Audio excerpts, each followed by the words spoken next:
Hello and welcome to the 62nd episode of the Rockies Now podcast. We are a Colorado Rockies podcast. If you're a Rockies fan or just a baseball person, you can follow us at Rockies Now on all of your social media platforms. Thanks for joining with us today. My name is Steven. I'm the co-host, along with the co-hosts with Adam and Tom. Tom first, how are you doing, Tom? And then Adam, how are you doing? So Tom, you go first.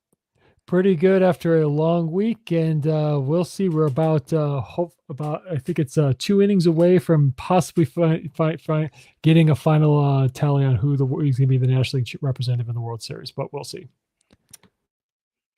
Yeah, And Adam. Yep. yeah, for me, outside of the Dodgers about to clinch a spot in the World Series, I'm good, man. I'm glad to be back on the podcast with you guys, and really excited about this. And I have my Instagram handle this time for you Yeah, there guys. we go. Yeah, the So last time we were talking about that. So there you go, folks. If you're watching on the YouTube or on X or on Instagram, you got Adam's Instagram handle right there at Mohamed.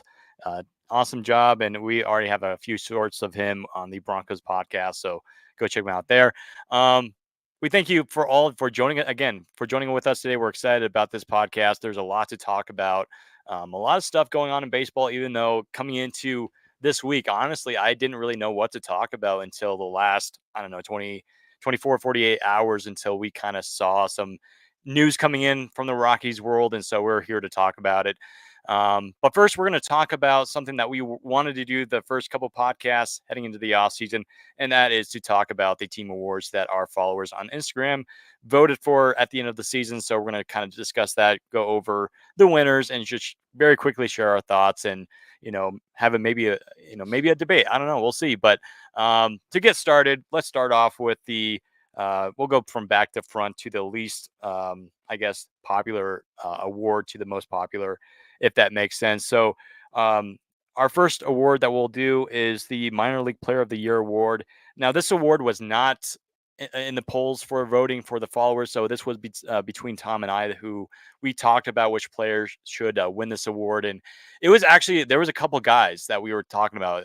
Chase Dollander ultimately won that award, but there was a couple other guys. I think Eric Karros, his son, Kyle Karros, who was with the Spokane Indians. He was up there. He was actually probably our number 2 guy that we were going to get. And then Cole Carrig, he was up there. Carson Palmquist was another guy I was thinking about. But ultimately, both Tom and I, we both agreed that Chase Dollander, he had a heck of a year. This was his first pro ball year last year. If you remember, he didn't even play at all. It was just him at the Rockies facility in Arizona, just getting his arm ready to go for this year, and had a really good season with Spokane. Gets called up to Double-A, does the same stuff. He had a little bit of a walk issue, but again, you look at the strikeout numbers. Almost every single game I feel like he pitched, he had double-digit strikeouts. The stuff is there. The slider is good. And I've talked to Tom about this many times before, and I've told other people this, is that Dollander kind of reminds me a little bit of a John Gray, because I think there's a very good comp with that, and it just reminds me a little bit of that him. But maybe this is just me, but maybe there's a little bit higher ceiling for Dollander than Gray ever had, because Gray was, he was coming out of I believe Oklahoma, and Gray was definitely somewhat of an ace type of guy, but he didn't have a huge strikeout ceiling, right? He was just a very good ERA guy, where I feel like Dollander has that ace, he has that ace in him to where he can get strikeouts and have a good ERA. So anyways, we both decided that Chase Dollander deserves that award. So this year, the Minor League Player of the Year from Rockies Now, we're awarding it to Chase Dollander. So congratulations to Chase Dollander. And then moving on to our next award here is award. Obviously, all the other awards mainly are the ones that were voted on by the fans. So the first award that were voted on the fans, that the Phones fan voted for, was the Most Improved Player award. That went to none other than Britton Doyle, and I think they got that one right easily. By far, he was the most, like we said, the most improved player on this team. He was the MVP of this team. We're just going to, throw that out there. It was so good to see him hit offensively after last year. There was a lot of question marks offensively. Can he cut down on the strikeouts? Can he get on base? and he did that. I mean, we saw a little bit of a dip in strikeouts, which is good. He still struck out, and that's going to happen to these rookie hitters here. But it was really good to see Doyle, improve on and become one of the most intriguing center fielders in baseball, and arguably in July he was probably the best center fielder in baseball because he won the National League Player of the Month in the month of July. So you got to hand that off to him. So Doyle, he wins that award. And then moving on to our next award, we have the Heart and Hustle Award that went to Ezekiel Tovar. Now, this award is not voted by the fans. This award goes to the guy that leads in 2 of the 3 categories of doubles, triples, and stolen bases. Tovar and Doyle were close, but Tovar just barely beat Doyle in that category. So Tovar won that award. And then the relief pitcher of the year, none other than Victor Vodnik, who came over in the trade from the Atlanta Braves a year ago. Tom's guy, Victor Vodnik. And we just, we agree with the fans. This guy was just electric this year. Yeah, he had his moments, but for a big part of the year, he was the Rockies closer, especially when Justin Lawrence was not doing very well in that role, or Tyler Kinley was hurt or just not doing well. Vodnik did his darndest to do his job, and he did it well, I think. And I think you're looking at a potential closer here. The Rockies have several of these guys, right? We talked about it before on the show. You have Seth Halverson, Luis Peralta. They have a bunch of these guys. But Vodnik, man, he could be that guy, that future closer for the Rockies that we've been looking for. And he's been great this year. So he wins our Relief Pitcher of the Year award. And then next award, we have the Gold Glove. This is pretty simple. Brenton Doyle won that in a landslide. There was some votes for Ryan McMahon and Tovar, but clearly Brenton Doyle definitely deserves to win this award. And then Rookie of the Year. This one was a little bit tough because there wasn't a whole lot of rookies that were deserving of this award, because a lot of them had very minimal at bats or plate appearances or pitching relief appearances. But ultimately, if you look at the numbers and if you look at eligibility for rookies, Victor Vodnik won this award. I think Hunter Goodman was on that list as well. I think he came runner-up in that voting. But Victor Vodnik, he wins Rookie of the Year award in that category. And then ultimately, we have the Cy Young, which a lot of people joke saying that the Rockies don't deserve a Cy Young. But for this award, we did a Cy Young. And the winner of the Cy Young, as voted on the fans and the followers, was Cal Quantrill. Cal Quantrill had a big year for the Rockies, especially in the first half. Second half, slowed down quite a bit, got injured a little bit at the end of the season. Had some really, good starts there at the end, but, again, he looked kind of tired. Again, he last year dealt with injuries with Cleveland. We kind of saw that again this year, but arguably one of the best National League pitchers in the first half. Could have been an all-star, but kind of fell apart in the second half. But he wins the Cy Young Award for the Rockies. And then the MVP, like I spoiled earlier, it goes to Brenton Doyle, by far the best Rockies player this year. And yeah, he by a mile, he deserved that. And we're excited to see what Brenton Doyle has for next year. But for sure, he definitely deserves that award. So for Tom, I'll hand it off to him before I head off to Adam. Tom, what were your thoughts on the awards? And was there an award that, you thought, hey, this could have gone either way for you? Well, on that note, I'll start with that. My comments about that. I think when it comes down to the Cy Young, that was, I think, between now. Not to say Cal Quantrill isn't deserving of the award. He definitely was a contender, but I would rank him third. Me, when I was going through this and our discussions of this, I was going back and forth between Austin Gomber and Ryan Feltner. And it's funny that in our pre-show meeting, you mentioned Feltner, of course, second half was really made him a contender for this award. But it's kind of interesting if you take Gomber's first half with Feltner's second half, you combine them into one pitcher overall. That's quite a season there. And I know people are, being Debbie Downers about, well, the record's awful. Well, I'm sorry, we didn't have many pitchers with great records this season anyway, so we can't judge it based on that. But the one thing I will give Gomber and Feltner and even Quantrill you can throw in this, all three of them made at least 29 starts or more. Feltner and Gomber each made 30 starts. Let me see 1 second. Gomber pitched 165 innings, and Feltner pitched 162 in the third. So the one thing that's not talked about enough is innings, especially among starting pitchers nowadays, because probably 15, 20 years ago, at least 2 pitchers on every starting staff were achieving 200 plus innings a season. Nowadays, that's kind of more of a rarity, which is unfortunate because nowadays pitching staffs and pitching coaches, or I should say front offices, are saying, oh, the analytics say their starting pitcher should not face the lineup a third time. That's when their numbers just skyrocket. I hate hearing that. I really just hate that's one aspect of training. But anyway, that's another topic for another discussion. So I think, overall, I would agree that I would think Feltner would say, in my opinion, would be the rightful Cy Young for the Rockies this year. Gomber finishing second and Quantrill finishing third. But it's funny when you talk about the minor league player of the year, I think the more appropriate question is who should be the second best minor league player of the year, because I think a lot of people would agree it's Chase Dollander in a landslide. I think Cole Keurig definitely could have garnered more votes than I think people realize. He started the season rookie ball, but he had a very good season with Spokane with a slash line of 280, 358, and 475.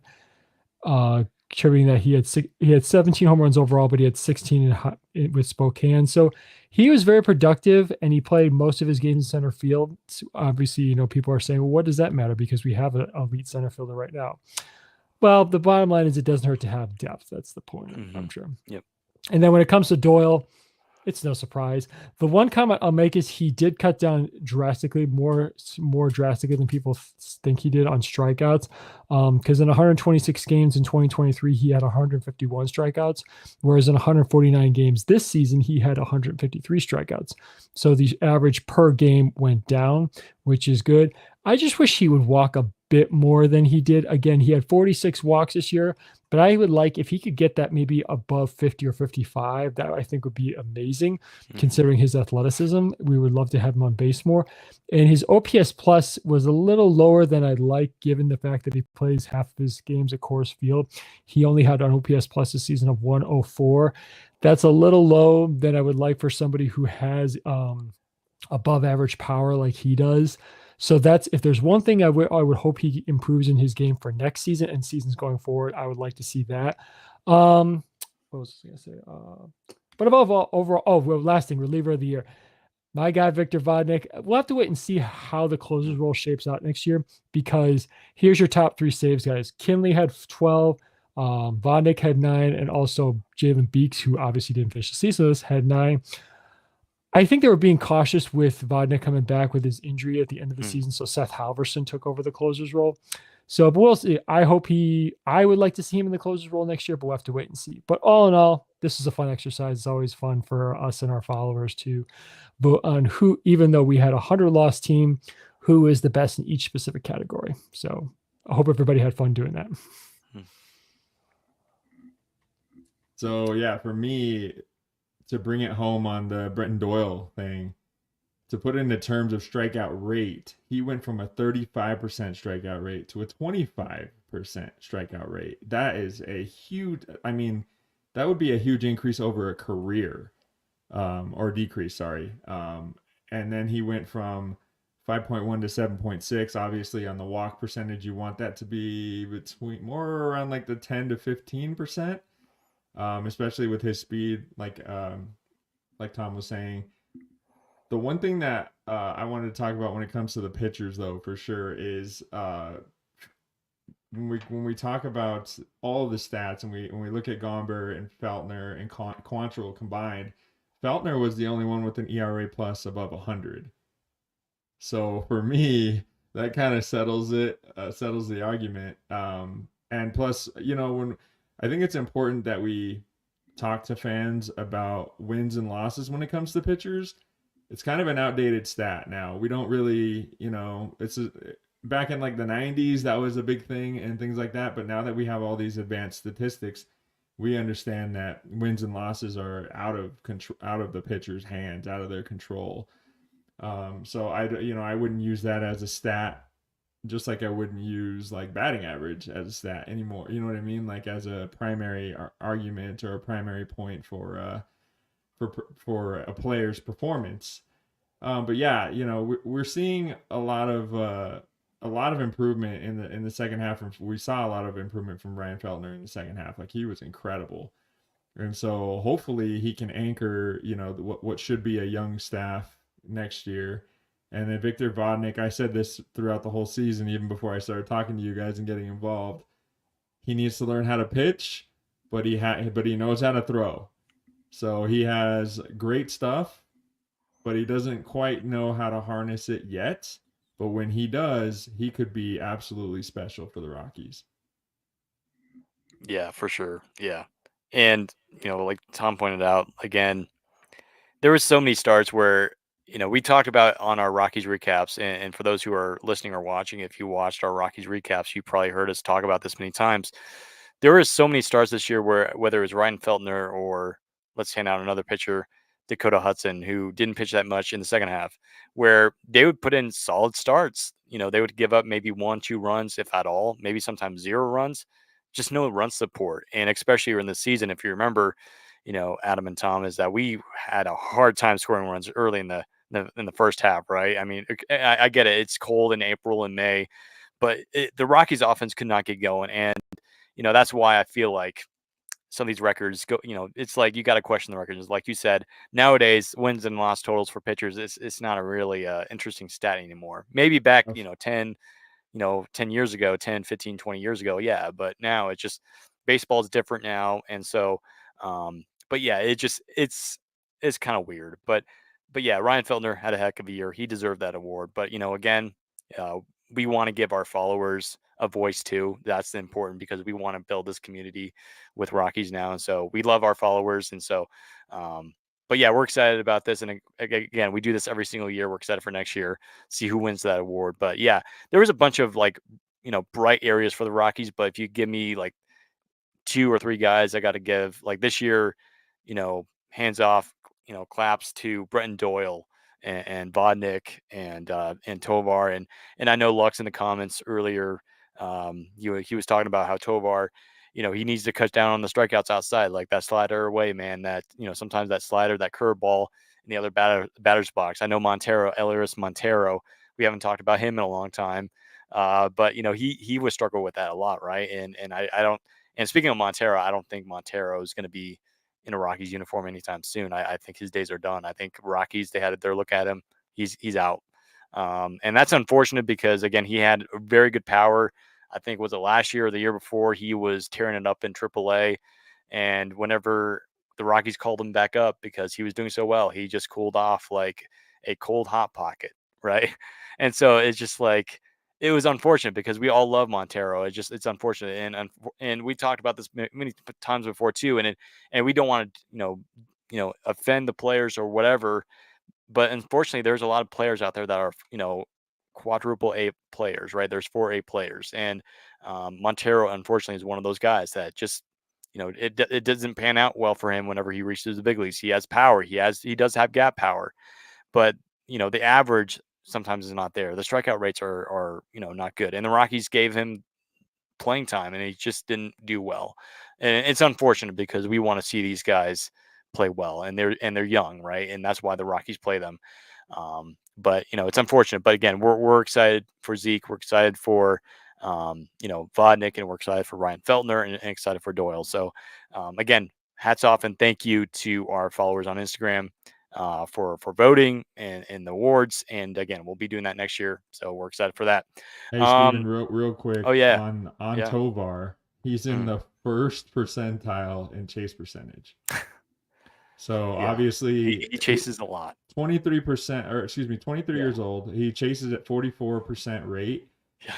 Obviously at 23%, or excuse, I keep messing that up. 23 years old, we can expect that to improve. Yeah, for sure. So Yeah. I mean, it's worrisome now. Yeah. But he's still leading the team in multiple categories with Right. with Yeah. a chase rate like that. Can you Yeah. imagine if he cut that down to like 30%? Do you remember That would be Story? Like insane. Trevor Story had the same Yeah, issue. Story, he yeah. would strike out a bunch. I mean, as a matter of fact, I think he led like the league in strikeouts when he came into the big leagues. Right? He was striking out left and right. It's like Story stopped striking out. Well, that came down, right? And I think his first 2 or 3 years he struck out quite a bit, but it eventually got better, right?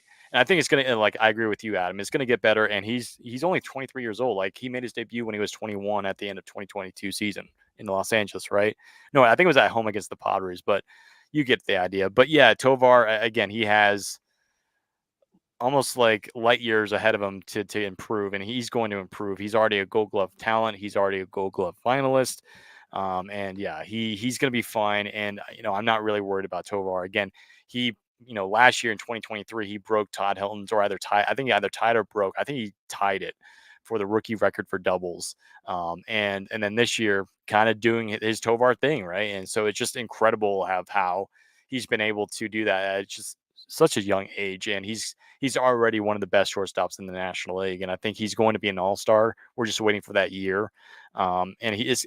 I think he could have been an All-Star this past year. The Rockies had several candidates to where they could have been All-Stars. It's just that there were so many good other shortstops in the National League. I mean, you look at Bryson Stott, and how he had a nice year, and I think he was an All-Star, right? And other guys, Trey Turner. There's so many good shortstops, and Mason Wynn over in St. Louis, right? There's so many good shortstops, young shortstops too, that are coming up, in baseball. And Tovar, he's one of those guys. So it's kind of hard to do that because I feel like a lot of people overlook Tovar and the Rockies. And it's like, oh, the Rockies are a bad team. And they look at, the other teams like the Dodgers or St. Louis or whatever. But, I feel like Tovar definitely deserves more recognition. And, but yeah, I agree with you that he's just scratching the surface. If he's going to be a monster. And I think, I said this was a couple years ago. This was before Tom came on board the podcast, but I predicted that Tovar was going to be a superstar, and I still think he's going to be a superstar shortstop. The power is still going to grow. I mean, he had 20 plus home runs this year. He has the potential, I think, to be easily a 30 home run guy if he can cut down that strikeout rate, which is going to happen. More power will happen, because if you look at Tovar a few years ago when he was in the minor leagues, right before he got called up, dude was skinny, right? And so you're gonna get that muscle, and so he's gonna get that lean in there, and so he'll be fine. So Tovar, watch out for him. So, To real quick add to yeah, your comment about Story and his development in mm, 2017, his sophomore campaign, he led the National League with 191 strikeouts. mm, Then in 2018, he cut that down to 168. So there's to Tovar, there's plenty of room for improvement on his chase rate. yeah, Absolutely. Yeah, Story was at yeah. 35% his rookie Yeah. year and then 31% his second year. So I that's do have to that's apologize. that's I do have to high. apologize because one thing I did forget is, and let me see here, Jory on Instagram, she let us know that we forgot one guy, and I'm very, very disappointed. I forgot about that player, Michael Toglia. Like Toglia, man. I mean, he still strikes out, but can A we talk ton. about how he could have been? He was on the poll for the most improved list with Doyle this year, and I think he was runner up in the most improved player award, and I, and shout out to Jory for mentioning that. But I think um, if yeah, I get my 2 cents, I think it's because Morley people remember because in 2023, Doyle played what can be considered a full season, whereas in the last 2 years mm, prior to the season, Toglia was kind of up and down sporadically. He wasn't really an everyday player for us, I would say. So yeah, that's why I think Toglia kind of his improvement got lost in translation, so to speak. But yeah, but definitely it should be hailed. He rightfully earned that second place finish. But mhm. and I think and I will say I think he should be our cleanup hitter next year. Yeah, 100%. Yeah, he 100% needs to be high. agree. He needs to be Yeah. higher, and I think it's a blessing in disguise that Chris Bryant has gotten injured so many times. Is that it gives not Doyle, Toglia the opportunity to play first base, and I think that's actually helped. And I think it's actually better that way. Have Bryant DH or sit on the bench, and then let the young kids, let the kids play, right? And so, yeah, but yeah, again, shout out to Jory for mentioning that. And so yeah, it's the Rockies. They have a bunch of guys that had big years, and again, I forgot about Toglia, but we'll mention him as well as a guy that had a big year that again could have won the Most Improved Player award, and again he was runner up, but didn't quite get there. But I'm so excited for Toglia, but still there's question marks for him because he does have power, kind of like Montero. There's some similarities, but nice thing is that Toglia he's a switch hitter. Montero wasn't, and so Toglia he has the ability to switch boxes. And however, I remember me and Tom we talked about this last year. How we preferred Toglia to bat from the left side, right, of the batter's box, because he had much better numbers, much better power numbers from the left side than he does on the right side. And not to mention the strikeout rates from the left side were a little bit lower than they were on the right side. And so I just feel like he's more comfortable from that position and from that box, right? And I think he should moving forward just focus on like I'm not against him like being the right-handed batter's box, but I like to see him hit lefty. little bit more than not. And I feel like this year we actually saw a lot of lefty, Toglia instead of righty, and I think that's a good thing. And so, and not to mention again, Toglia, he was on a stretch to where he was in the conversation of hitting 30 plus, and then he kind of went through a cold stage there. But man, Toglia, he has 30 home run power, and it could happen. It's just that if he can play up to where he was this past year, which is hard to do in baseball because baseball is a game of failure, right? If Toglia can do that same thing or replicate that, we could see something like that happen next year as long as he plays first base. And I think that's going to happen. I think ultimately, again, we'll talk about this throughout the offseason when we talk about positions and going into spring training. But I think it's safe to say that Toglia will get the first base job, not Chris Bryant. Chris Bryant's going to be the DH. Moving forward, that's it. Maybe some right field, but mainly it's going to be Jordan Beck.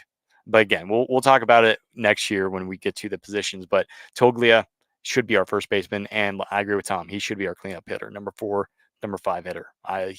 He's going to grow in that spot, and I think I think there's still a lot of there's definitely question marks there, but there's still a lot of talent there to be had, and we saw that this year finally because I feel like for a long time it's just like Toglia would get 1 or 2 games, and then he would sit on the bench for like 4, 5, 6 days in a row, get maybe one plate appearance for a pinch hit, and it's just like we need to see these kids at bats, and we saw that this year, and we finally saw that, and it's just like that's what happens when you let the kids play, and I think Bud Black realized that, and I think he wanted to do that. It's just that the Rockies they were so logjam at first base for so many years. It's just like they had Harold Castro, when we had Harold Castro or these other players to where they couldn't play, Toglia, right? And so now they have that opportunity. I think it's best to have Chris be the DH or either sit on the bench and let Toglia play first base. But You could say the injury to Chris Bryant helped you two things. It made you finally draw the card on Montero as a 4A player, and then finally figure out Toglia's place with the team. Mm-hmm. Yeah, and I agree with Rockies 2026. Toglia needs to be a 260 next year, really improved after May, but 220 not sustainable for future season. Exactly, and at least it's better than Joey Gallo. Joey Gallo is a sub 180, 160 hitter, right? But 220 is not great, but it's not the worst. And and again, I do agree with Rockies 2026 here. Toglia, I agree. I would be okay if he hit 240, 250. I would be completely agree with. I'd like that, But yes, I agree with that. He needs to be 260 next year. I think it's definitely possible. Is it sustainable as 220? Probably not. Just with Toglia with his strike rates, but I think Toglia. He's a little bit more mature than Tovar at this point because of course he's a little bit older and a little bit more experienced than Tovar does. But I still think that Toglia is as long as he gets playing time at first base, he'll be fine. So yeah, it's just again, shout out to whoever that was on Instagram for shouting that out. Toglia, again, Ty, he mentioned it in the comments as well. He has a lot of upside, and I agree with him as well. Just as long as he gets playing time and plays at first base, he's gonna do well. And not to mention, a lot of people don't talk about his glove, right? He has a Gold Glove caliber first base glove, and I think he might eventually win a first base Gold Glove in the future. And he was very good defensively this year. There might have been a couple errors. I would need to check his defensive stats, but Toglia, man, he definitely has a chance to be a good first baseman. Maybe not like a league top, 5 or 10 first baseman, but he could definitely be up there in the mid range of being, a good first baseman in the future to come. So that's something to watch out for there. As we move on, let's quickly talk about, since we're already here talking about the postseason as the game, is it wrapped up yet, or is it about to Pretty wrap up? much. Yeah, pretty much. Yeah, Well, it looks like it's going to be my worst nightmare. It's going to be the Yankees and the Dodgers. As for me, as I texted Adam this week and Tom, I don't want either team to win, but if I had to pick a team, I'm going for the Yankees. So go Yankees. 100%. 100%. So, anyways, we're rooting for the Yankees, and and again, for those who do not know, according to I think it's record by record, the Dodgers will have home field advantage in the World Series, so they'll get games 1 and game 2, game 3 and game 4, and I believe game 5 will be in. That's if necessary. That's if there is no sweep. By there will be 3 games in New York, and then we'll go back to LA. So there's a chance here. Like, again, I would like to see the Yankees win. They haven't won a World Series since 2009. And, so, I think, as much as I dislike it, I think it's going to be somewhat of an interesting World Series for sure. You're going against you have the two best teams in baseball, and arguably going into the regular season, a lot of people had this on paper as the World Series matchup. And it's hard to say. Do I have a World Series prediction? I guess, I feel like the Dodgers, they're definitely obviously favorites to win it. They have a, lineup. I feel like some of the names you'd never even heard of, like, you do have young guys like Andy Pages, who has had a good postseason, had a good NLCS against the Mets, right? Had a home run, I think, the other night. And, but yeah, the Dodgers pitching, however, is very concerning. You see some of the runs given up against the Mets. That is concerning, right? And so I feel like the way for the Dodgers to win is offense. And the Yankees, we already know that they have Juan Soto, who carried them to the win, yesterday against Cleveland. That was huge, right? And then you have Aaron Judge. You have, other guys in that lineup that can definitely hit, but the pitching is really, really good for the Yankees, right? And one of the guys that we were talking about right before we started was Luke Weaver, right? And he was a guy that honestly hadn't had much success. He's been a decent pitcher, but this year he's been rock solid for that Yankees team. And they might not be in this position if it wasn't for Luke Weaver, right? We saw him. I remember I watched him, last week in the, division series, right? And it was just unbelievable. I mean, it was just crazy. I mean, the guy has nasty pitches, and I forget the name in the bullpen for the Yankees, but it's like he throws a two-seamer that looks like a frisbee or a wiffle ball. It's so insane. Again, forgive me, I don't know the name, but it's just like the Yankees, they have a very good bullpen. They have very good pitching. The offense, however, again, like I said, they have some pieces there, but I feel like their offensive firepower is Soto, Stanton, and Judge, and that's it. And all the other guys, they're okay, but it's going to be, I feel like, offense versus pitching, and that's what I'm excited for. Can the Dodgers do it? I think they definitely can. But if I'm going to do a World Series prediction here, again, the World Series will probably still be going on by the time we're talking about this next week.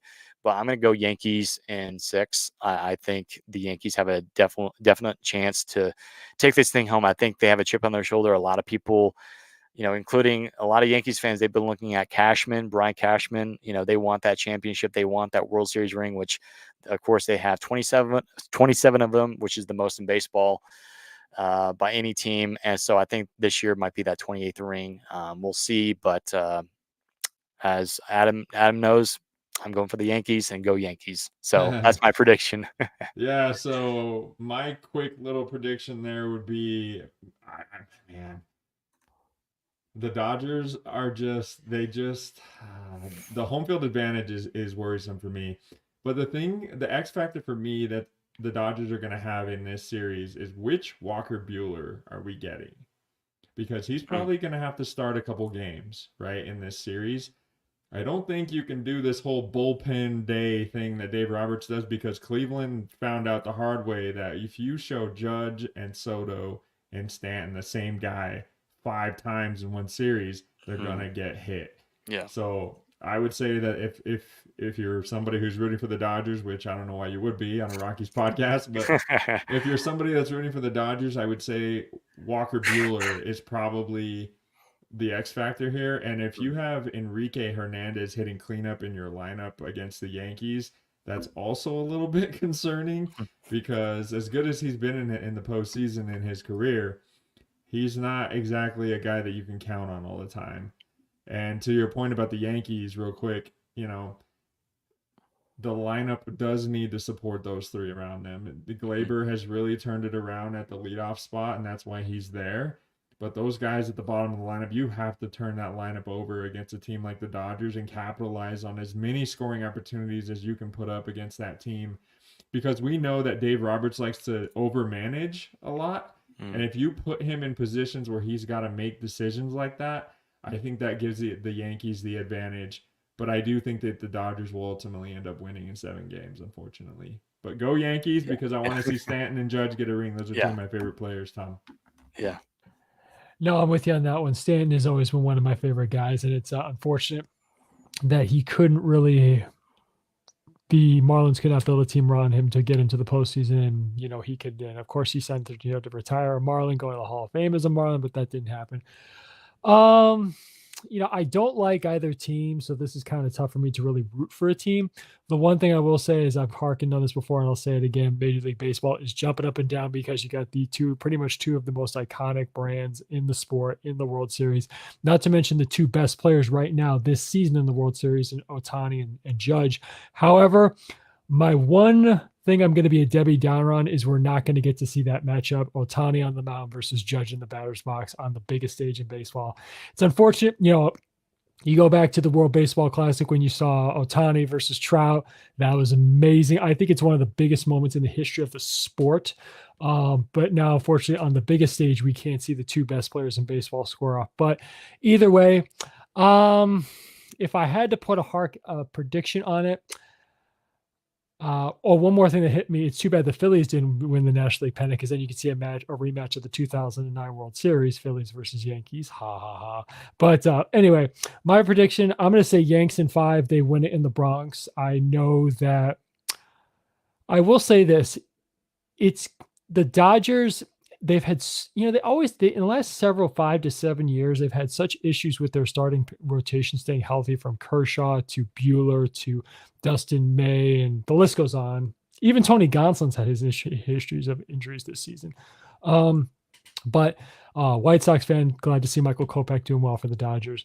So the thing is, I think the Yankees, not just I think have a slightly better back end of the bullpen. I think they have the advantage in the rotation with Cole, Rodon, Nestor Cortez. I don't think is going to be able to pitch in the series. I got to say, I do think one of the dark horses in this could be Clay Holmes. I know he's had a bit of a rough season, but if he can get his game on, I think he's going to be a weapon out of that pen for the Yankees. And to your point, I do think the two guys to keep an eye on most in this series is Gleyber Torres, because he did have a horrible start to the season. This is his free agent year. He did say to Aaron Boone, I want to earn the leadoff spot back. He did. He has been very good in the postseason for the Yankees in that spot. The other one to keep an eye on, Stanton. He has been one of the biggest reasons that the Yankees have gotten this far in the postseason. Judge, he doesn't have a great playoff history to begin with. So that's obviously, Stanton has tried to pick up the slack, and Soto, being this is his contract year, I know he wants another ring. He won one at 19. He wants another one going into free agency. That definitely adds a couple of million dollars to his contract. So I'm going to say I think it's going to be Yanks in 5. They win it in the Bronx. So we'll see. I'm super surprised by Yanks in 5, but I would love to see that. I would love to see the Yankees sweep them.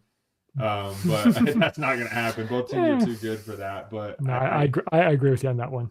I think, if we're being honest baseball fans, Steven, this is a good matchup for not only for baseball. It gets attention on the sport.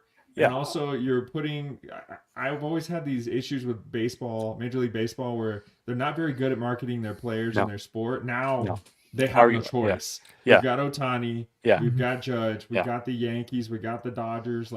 And the two big markets too. Yeah, the huge markets. And I think this is going to be an outstanding World Series. I know a lot of people don't like these teams, and I understand why. I don't like the Dodgers, so I get it. But I'm excited.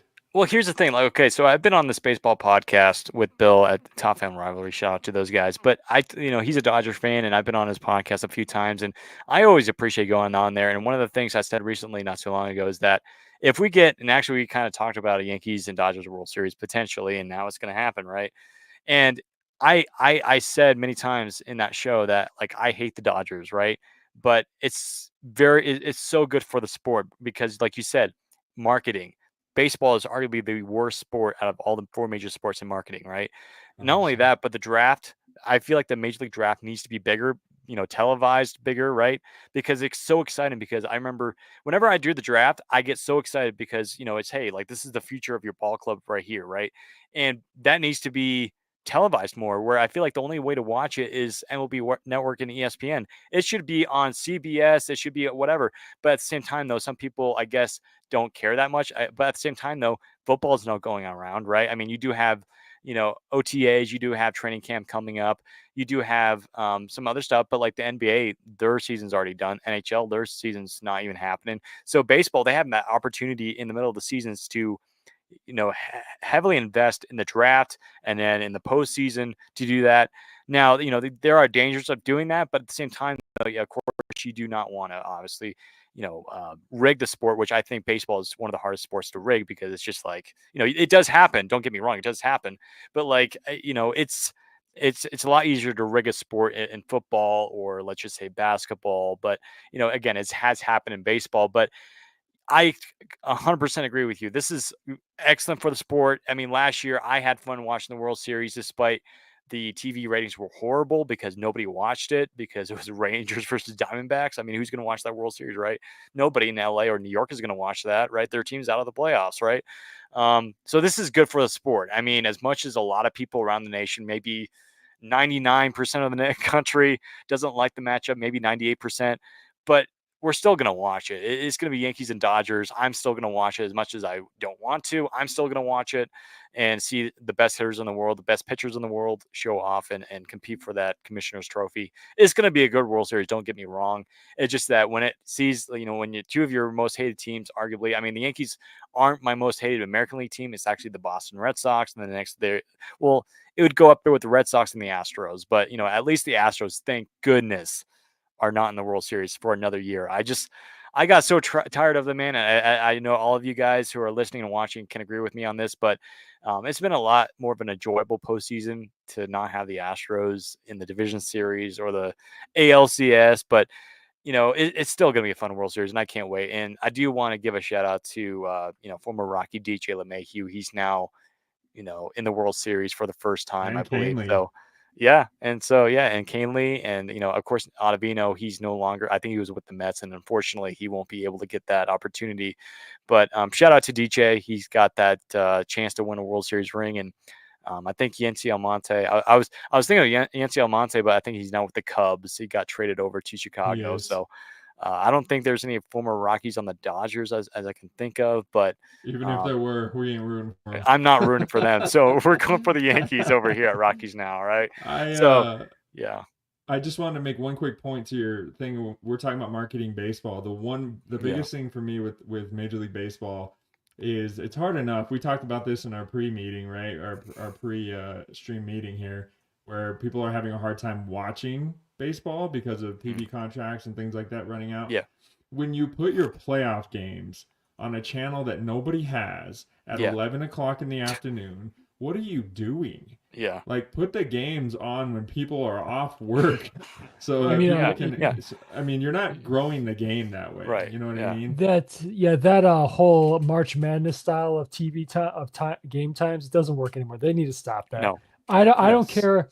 To real quick add to my point of that, if you do, let's say, 2 games at 4 o'clock and then 2 games at 7 or 1 game at 9 o'clock, that's fine. I don't need to see nor do fans want to go to the ballpark at 11 o'clock in the morning. I don't. No, that's a football thing on a weekend, on a Saturday or a Sunday. I'm not doing it during the week. No, and put on a channel people that can needs watch. to stop. That needs to stop. I agree. Yeah, and the silly thing is like how NFL does the games on Peacock. Just like nobody's watching on Peacock. Like those are only for like movies and all. Like it's just like nobody watches Peacock, and it's just like I don't get that. And so like do it to it like what it used to be, just Fox or TBS or whatever. That's and now it's just like Fox Sports 1, Fox Sports 2. It's just like there's so many channels. It's just like it's not accessible. Do it to where it's most accessible, whether it's just by normal Fox, which everybody has, or just TBS. And I know some, I don't have TBS. I have Fox, but I don't have TBS. But it's just like make it a little bit easier because it's just like right now it's making it a little bit harder for fans to watch. And so now, thankfully, and of course, this has been going on for decades, but the World Series is always on Fox, which is a good thing. And just that, keep it that way. Do not do that, but still, like, I want to see, because I feel like for the division series or for the wild card series, like a lot of those are like for instance, I think one of them, I forget which series it was, but I think one of them might have been on Peacock or it was on some other network. I don't even know. FS1. Nobody. Yeah, it was FS1. Nobody has that, and so it's just like Like I remember this was years ago when they first introduced FS1 and we just had regular Fox. I remember it was like 2014, 2015 when they first introduced it. And it's just like, hey, watch the, post game show. And it was like when they were going to celebrate, winning I think it was like the NLDS or the NLCS. Hey, go over to watch the celebration. Fox just completely shut off and went to the back to the news. It's just like, I want to see the celebration. And that does not do well for viewership or ratings or whatsoever. And so it's just like they need to be better at that. Let us watch the games just like old times. And however, there's all these different deals. And, of course, we're not behind the screens. We're not, in that room. But it's just like they need to, like, again, we talked about, they need to, it's the money, right? So, but it's just they need to market better, hands down, period. That's just what they need to do. But yeah, like for me, ultimately, the World Series, it's great to see these two teams in the World Series. It's good for Yes, sir. baseball. But another thing, like again, I'll talk about it next year, and we talked about it many times. But I feel like they should definitely focus on the draft a lot more for baseball because there's potential. It's very exciting. But out of all the 4 drafts, I feel like baseball is the least exciting because it's just like, oh, nobody watches it because it's not accessible. You have to watch it on MLB Network or ESPN. And some people don't even want to watch ESPN, which I don't blame them. So it's just like, how do I watch the draft? And it's not on, Fox or CBS. And I think it would be good for Fox because Fox does the All-Star game, television anyway, right? Why don't you do it on Fox, right? And have maybe maybe not do the entire draft, but just have the first day and everything. But yeah, I completely agree with you with that. Marketing needs to be a better job, and I think they're trying. And I think at least they're trying, but it just be a little bit better, Got to market your stars. Yeah. Or Facts. find a better way, Facts. or even find a better way to market your young stars too. Yeah. Yeah. I know Shohei, he's been doing like the New Balance commercials and all that. So That's that's great great. for Yeah, baseball. it's That great is for baseball. great. And I The think more, yeah, Bryce Harper did it with Under was it Armour. what Formula? No, he does ads for Under Armour and Gatorade. Okay. Yeah, like I think that's great. And then yeah, like we need more of that because again, you see all these interviews we're not interviews, but commercials with Tyrese Kelsey with all these different game shows, and then Mahomes, he's always in the State Farm commercials, which always I always hate. But it's just we need to see more of that in baseball.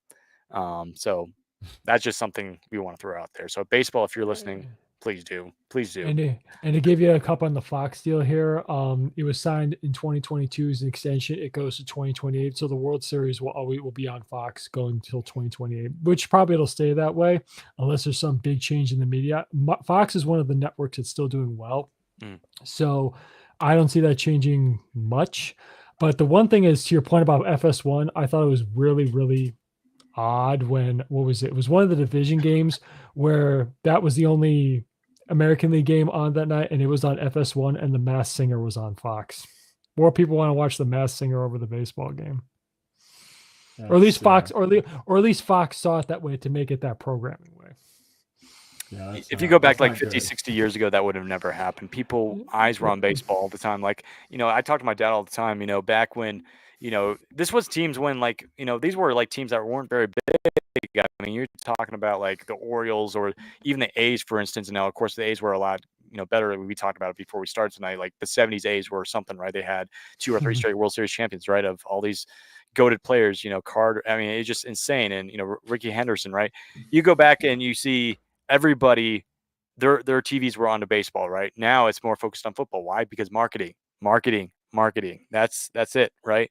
And and now it's just like, oh yeah, World Series is on, whatever. And I can't tell you how many times I've talked to people, and just recently I've talked to people and say, are you like, and I'll be like, hey, are you a baseball fan? No.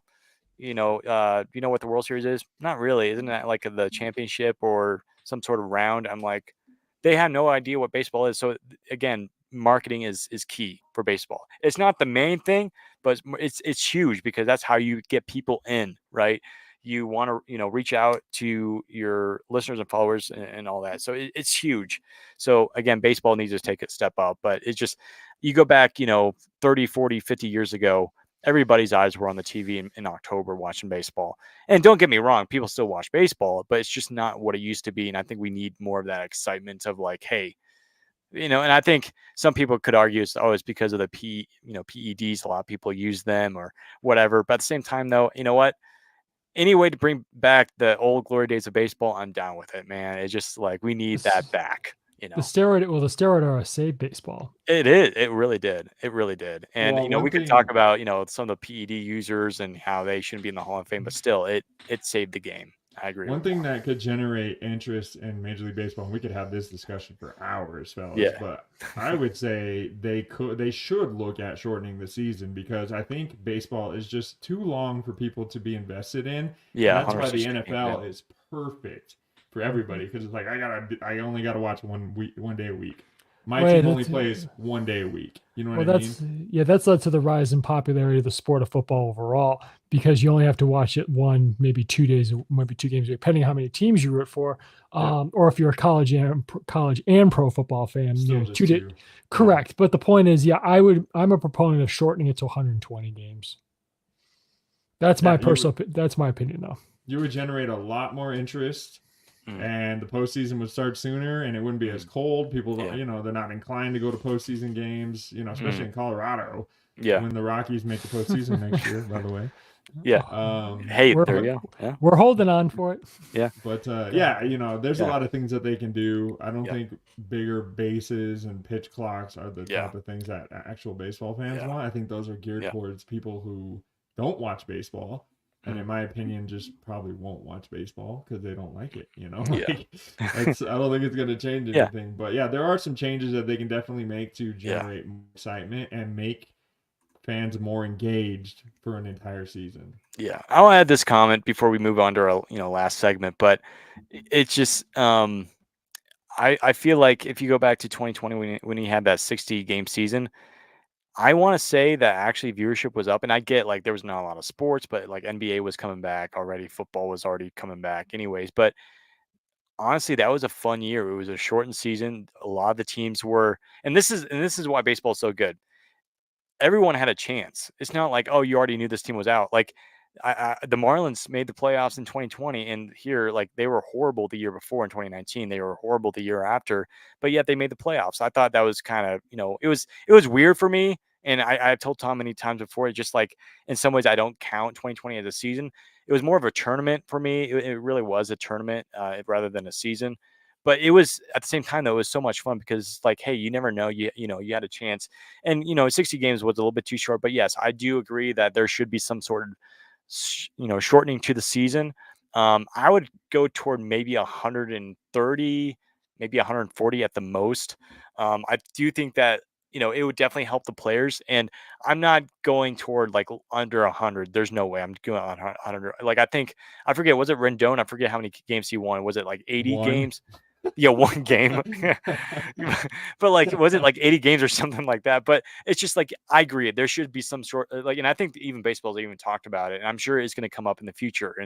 And by the way, again, we got to move on, but I'm excited for the, the new ABS, strike, a robot umpire, which is not really a robot. It's just, it's an ability for you to challenge the strike call. I think that's going to help the game. I'm excited for that. I think the minor leagues, they've been doing it for the past couple of years. A lot of players love it, and you can challenge it. And I think we even saw in spring training in the breakout game for the Rockies. But yeah, I think that there definitely should be shortening because again, the less games, the more excitement and the more opportunity people get to watch it, right? Because 162 games, that's like it's not like the entire season, but that's a big bowl game. You're playing almost every single day. And it's just like it gets more time for people to watch. And just, again, it's just like when it's every day, it's just like, yeah, there's a baseball game, whatever.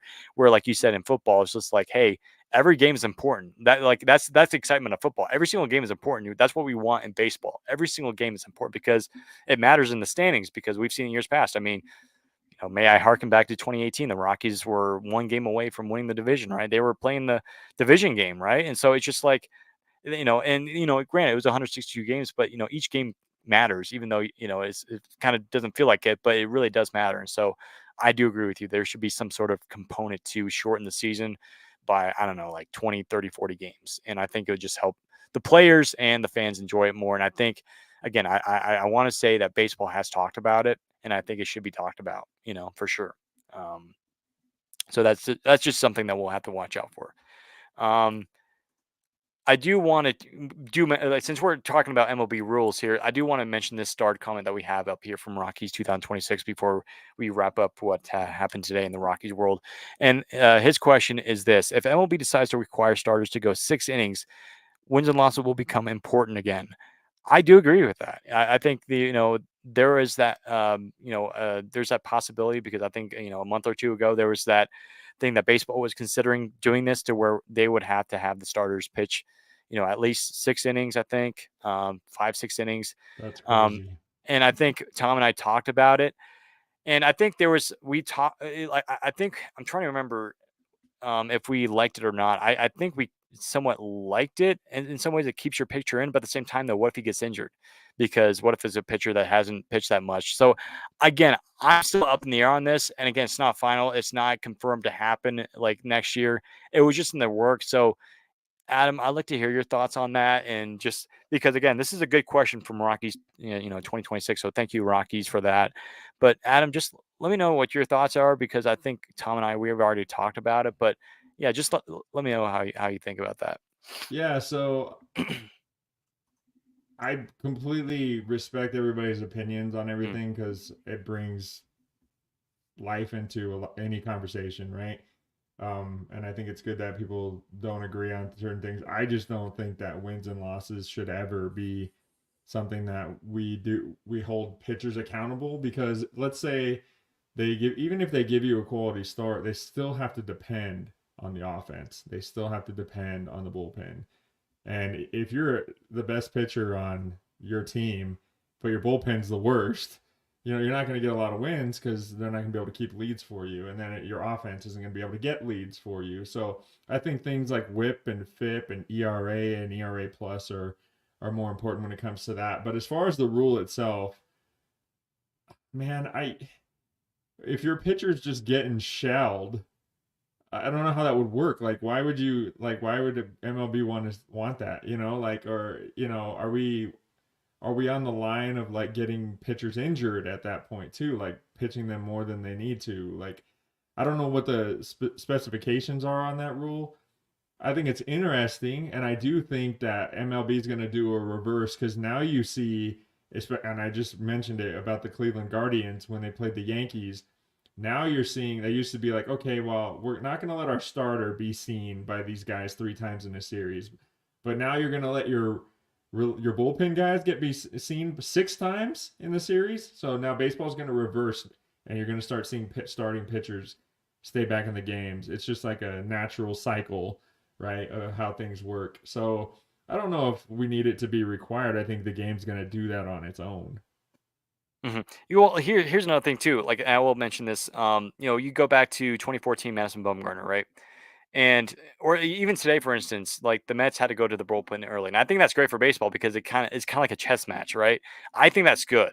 I think that's exciting. It brings excitement to the game. Where if you require your guy, and this is where I kind of agree with you, if you require your guy to pitch 6-7 innings and he gets shelled, like that's just not fair. Like, you just can't leave the guy. And what if he has nothing?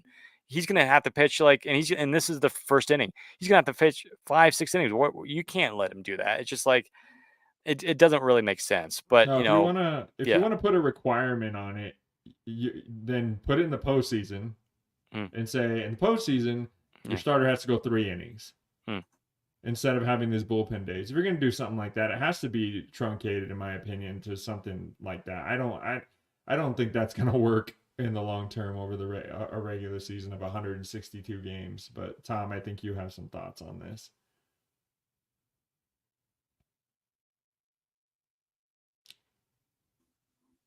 Tom, I can't. I'm not hearing you, I don't think we can hear him. Yeah, I think his mic is off. Give us 1 second here.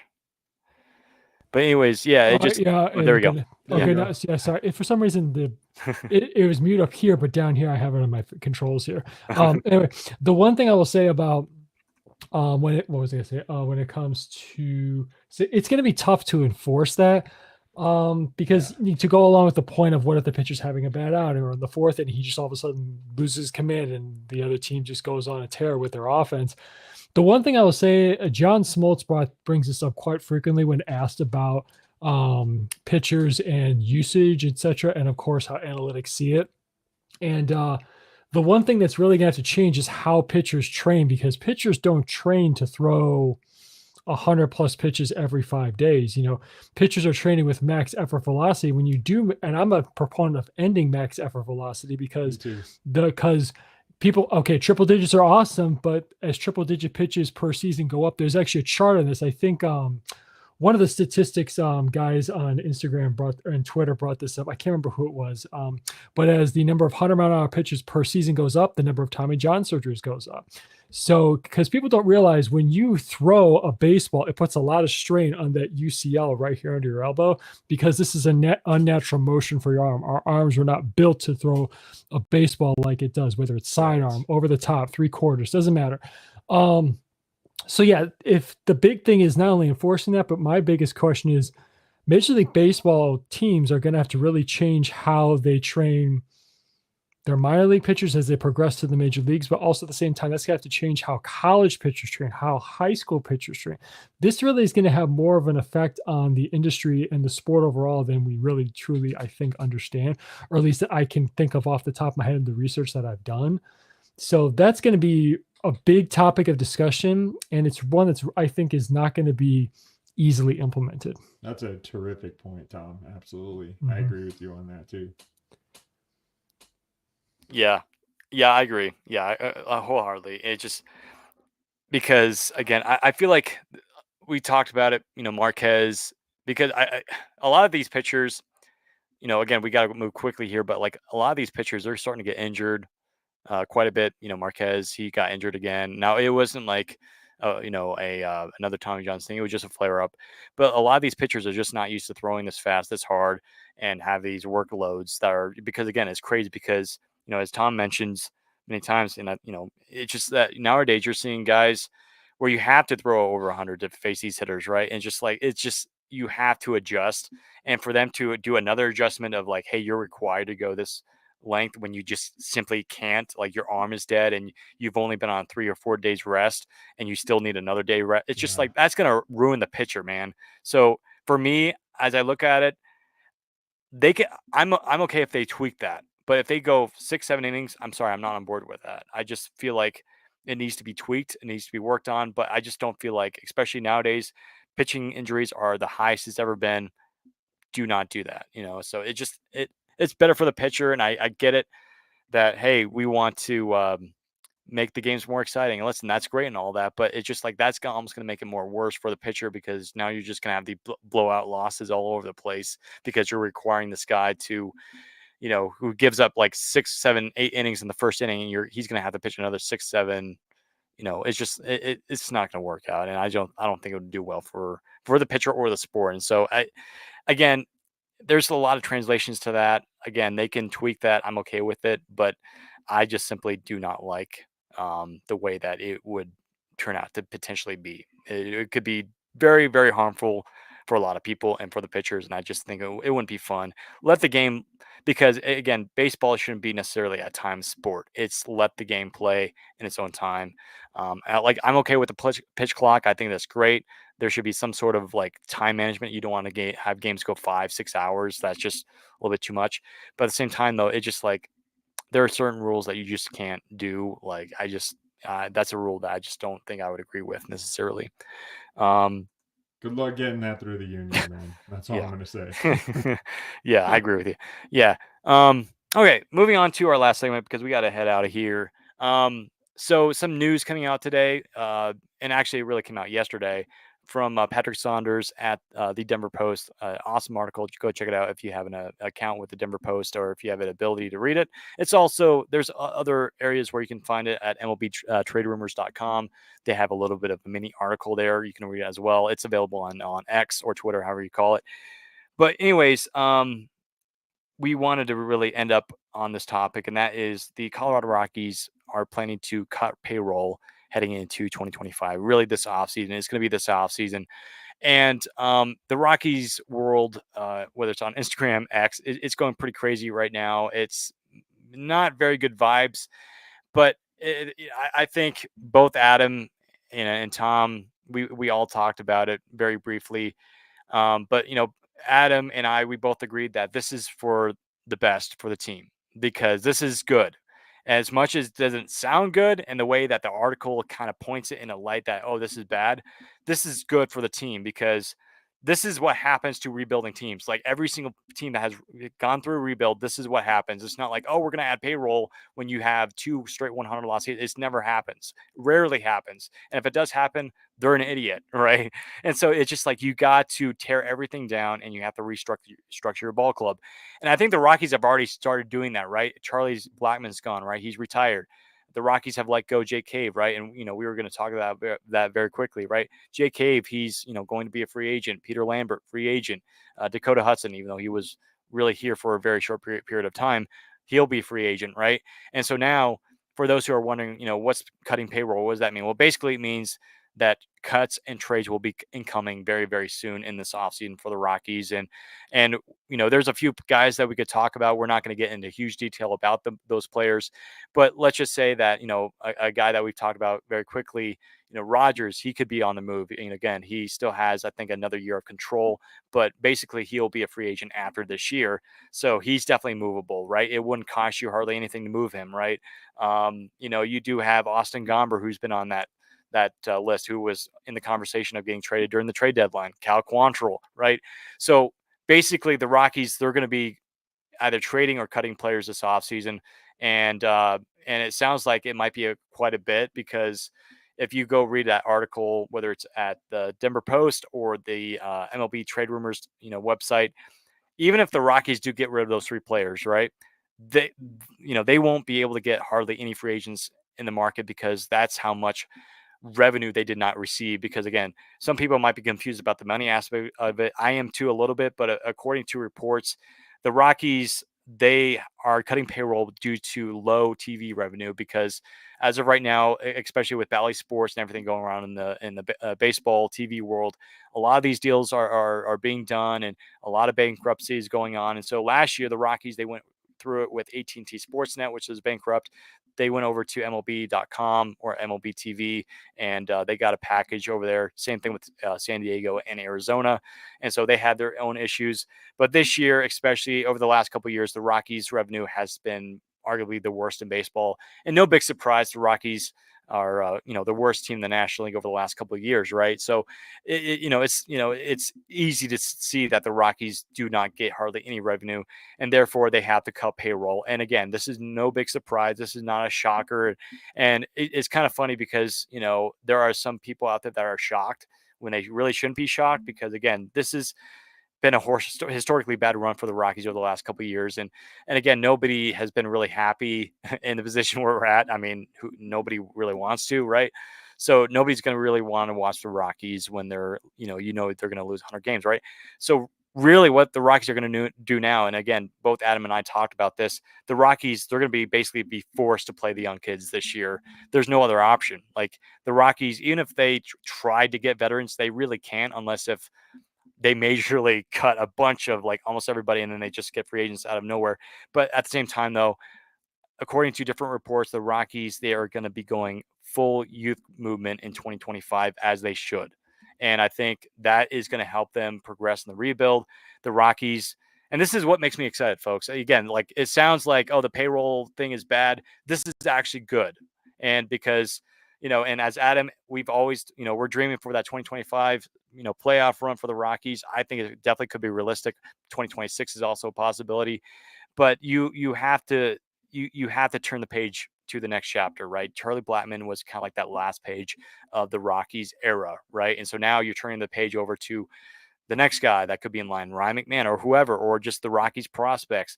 And I think that's the way to go, because this team needs a refresh, hit the refresh button. And it's very difficult to do so for any team, especially in the rebuild. But I think this is actually a good thing for the Rockies to finally say, hey, because, the worst thing is to be 70 and 90 for 5 straight years and no improvement, where now the Rockies are finally diving into that pool of like, hey, we're going to go all in. It's going to suck for the next 3-4 years, but in the end, it's going to be all worth it, and we're going to surprise some people. And I think that's what Bill Schmidt said recently in the last couple of years at the winter meetings, right? We mentioned it multiple times on the podcast.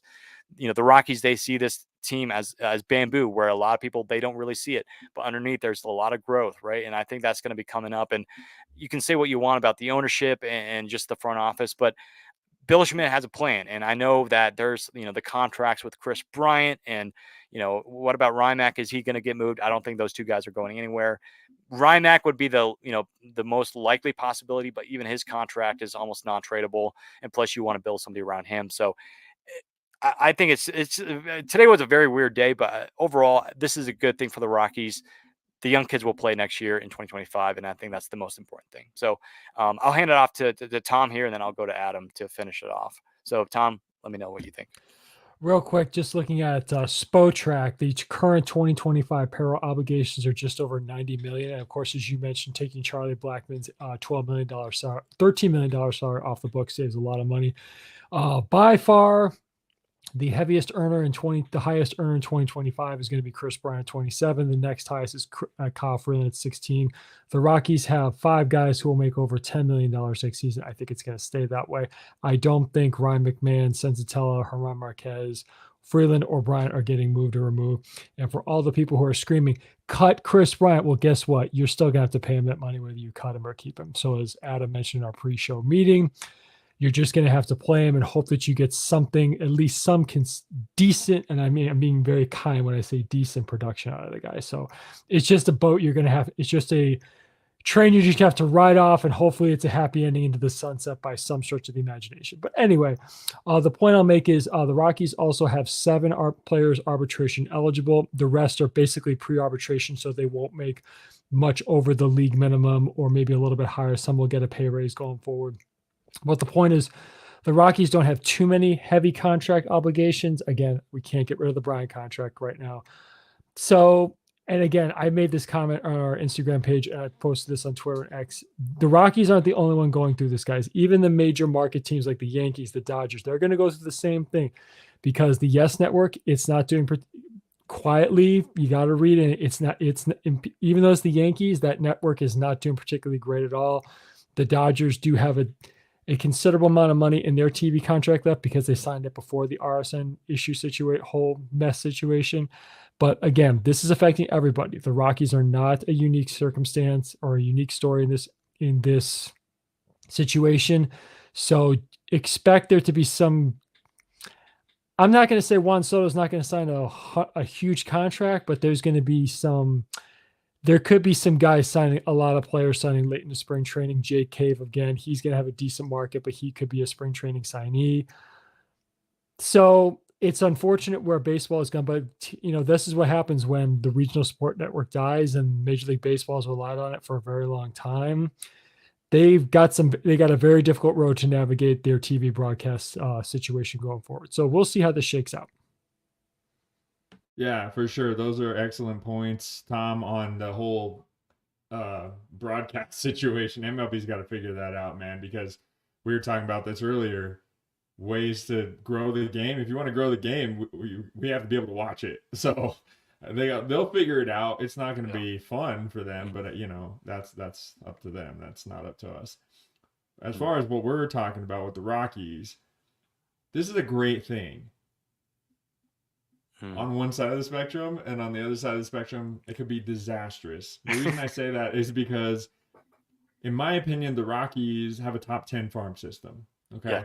So we're looking forward to next year in 2026, and I think we're going to be loaded with young talent. Hopefully we land Ethan Holiday in the draft, and we have Holiday and Condon, and to go with Doyle and Jones and Bean and Amador and all these guys. I think the Rockies will be an outstanding team to watch offensively starting next season.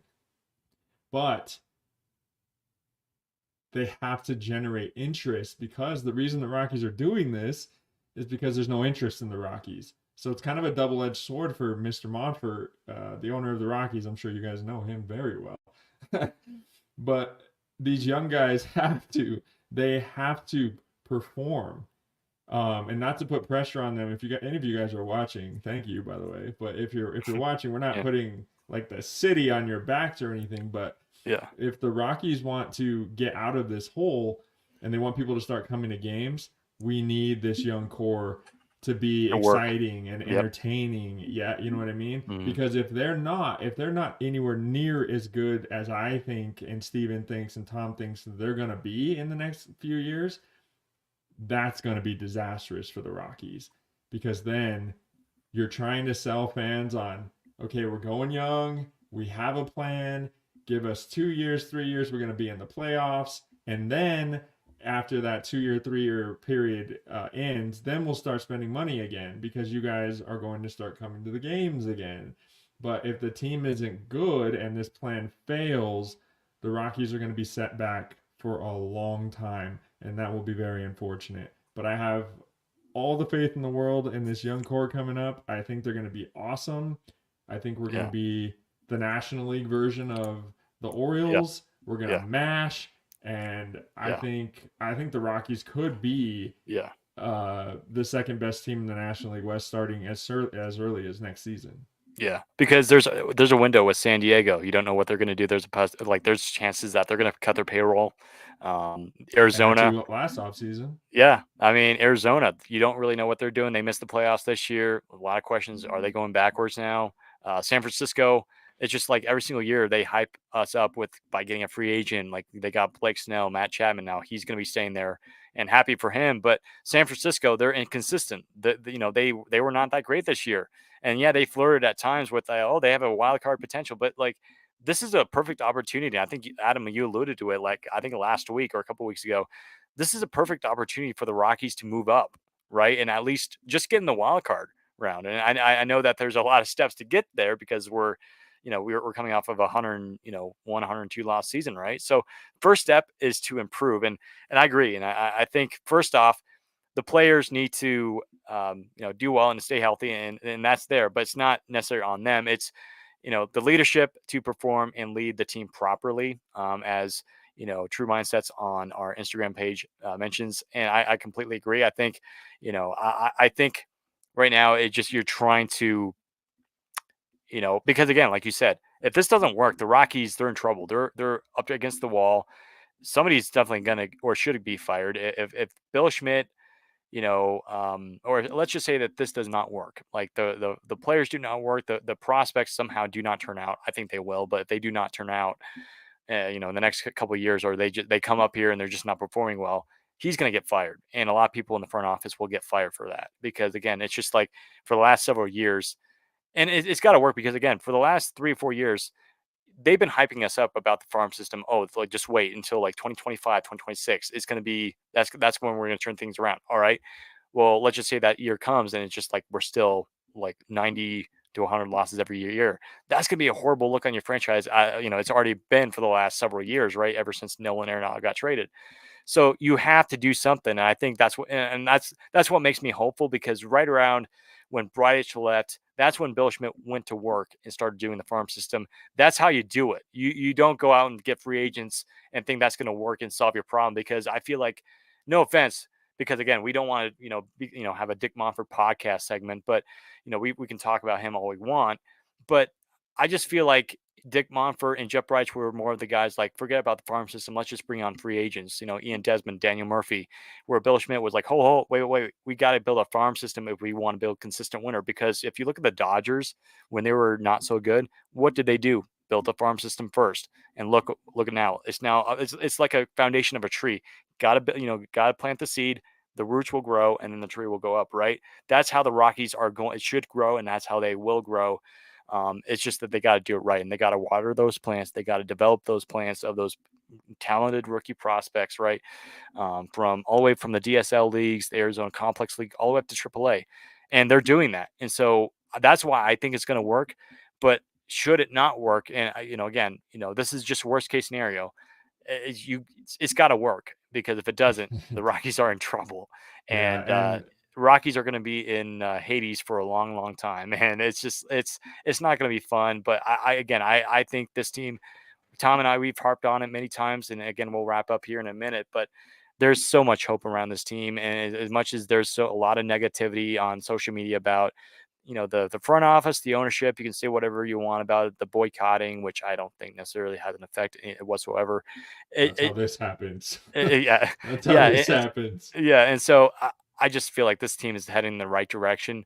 And again, you look at the Orioles. We talked about this multiple times, and I know a lot of our viewers get tired of hearing this, but the Orioles had 3, 4, 500, 100 lost seasons right in a row, and look at where they are now. Yeah, I mean they haven't had much playoff success, but at least they're making the playoffs, right? And so, and so that's what you want to do. In Arizona, they build up their farm system, and just a couple years after they lose 111 games, right, they go to the World Series. So that's how you win. And I don't care if you're the Rockies, the Marlins, even though the Marlins, they don't like winning, but it's just like that's how you win ball games, and that's how you do it. And you build the farm system, build a group of good front office people together and build your front office. And I think the Rockies, they've improved on that. And it's just that we just got to wait a little bit longer. And the Rockies, again, I think we had it up here early in the chat, but I forget who it was, but I think there's a lot of excitement around this team, and I'm excited to see what it's going to do in the future. And I think, I have one last thing. Yeah, go ahead. Yeah. Mm-hmm. They have to navigate this correctly. So Right, yes, yeah. cutting payroll is fine. Yeah. But there's always this very, very false notion that the Rockies trade all their players, which isn't true. We can prove that with statistics. But if they trade Ryan McMahon, the fan base is not going to that's not going to be met very well. And if you're trying to get people back to the ballpark, that's not the way to do it. I know his AAV is 11.6 million per year or whatever. Right. Yeah. I'm going to be interested to see how they navigate cutting payroll, because I love Kyle Freeland, but he doesn't have any trade value. Ezekiel Tovar, you're not trading him. Marquez, he doesn't have trade value right now because he's not healthy. And so it's like after that, you're looking at McMahon and Quantrill and Rogers. That's it. Yeah. So the Rockies will have to navigate this in a way that does not upset the fans, because we already have people not come to the game. So I don't know. Good luck, man. Yeah. Well, again, Tom and I, we talked about it. I don't think Rymack is going anywhere. The Rockies, they love Mac, and plus during the season at the deadline, Bill Schmidt and Mac, they talked, and Mac wants to stay here. They want Mac to stay here. And plus, you already have a Gold Glove type of third baseman who could win his first Gold Glove this year. We've been waiting for it. But Mac, he's going to be that cornerstone guy. He's not going to be like an MVP guy like Nolan Arenado, ever was. But he's going to be a cornerstone guy that's going to be a leader now. Now he's that leader, right, in the clubhouse. He's the oldest guy, I think, on the team now, right? So arguably one of the oldest, which is weird to say because he's only like 29 or 30. But but that's a good thing because the Rockies, they're now one of the youngest. Like by the start of next year, they're probably going to have the youngest roster in baseball heading into next year. Maybe next to the Marlins, but even the Marlins, they have some of the veteran pitchers on that roster. But yeah, as we wrap up, I do like to mention this, because we were kind of talking about this earlier. Ty mentions that our signings will be very, very limited, and they will be small contracts for depth players. I agree with that. I like the bench. I do say that I think the bench is almost complete. One player I can almost guarantee that will be on the bench is Sam Hilliard. He's going to be that lefty bat. I think he should be. He had a great finish, by the way. I think he has definitely the talent. And not to mention, he actually was not that bad this year. I mean, the strikeout rate was, it's still there, but at one point he was hitting 270 this year for the Rockies. And I think, hey, that's a good lefty bat, and he's still on the younger side, and he didn't have much to do with Atlanta. Atlanta got rid of him. Orioles, they only signed him for like a spring training contract, and he, got dumped off. And I feel like this is an opportunity for Sam to grow and be kind of like a veteran too, because again, he's still young, but he can be that guy to Jordan Beck and Doyle even, and Nolan Jones. And again, there's so much to talk about. And, we again, by the way, we just want to say a big thank you to our, followers and those who have come in and commented. We appreciate you. And again, if we didn't get your comment, we apologize, but thank you for everyone for commenting. But I agree. I just, there's a lot to be excited about. It has to go right. But if it doesn't, I don't know what we're going to do, but yeah, it's going to be interesting off season. There's a lot of work to do, and I'm excited for it though. This is good. And to wrap it up with the Ty's comment here, Doyle was great last year and he got better. I can't wait to see what he can do the next couple of years. And yeah, I agree with Ty is, there's a lot of excitement and a lot of these players. Again, if the Rockies can somehow squeak into the playoffs in 2025 next year, which we're predicting, silently predicting, these guys they're gonna have a big year, and a lot of these guys are gonna have big seasons, and hopefully that's the case for the Colorado Rockies here. So, yeah, it's gonna be an interesting offseason. And again, if you don't follow us out at Rockies now, feel free to do so, because you do not want to miss what's going to be coming up this offseason, because it could be a movie. There could be a lot of stuff, a lot of moving parts, and you're definitely not going to want to miss it. So, again, if you don't follow us at Rockies Now on Instagram, Threads, or X, feel free to do so. Just check out our little thing here at the bottom of our screen, or at the bottom of our little graphic here with Instagram, X, and Threads. And then if you're listening here on Spotify or Apple Podcasts, we appreciate you listening. If you don't follow us on there, feel free to do so. We appreciate it. I think that's going to wrap up tonight's episode. Adam, Tom, we were a little bit late tonight, but hey, we had fun. I had fun talking to a lot of people. We had a lot of people in here commenting, and we appreciate your comments, and we can't wait to talk to you more as the off season rolls on for our Colorado Rockies. Again, thank you all so much for listening to this edition of the Rockies Now podcast. I'm Steven. Right there is Adam and Tom. Thank you for listening to tonight's edition of the podcast. And as always, go Rockies.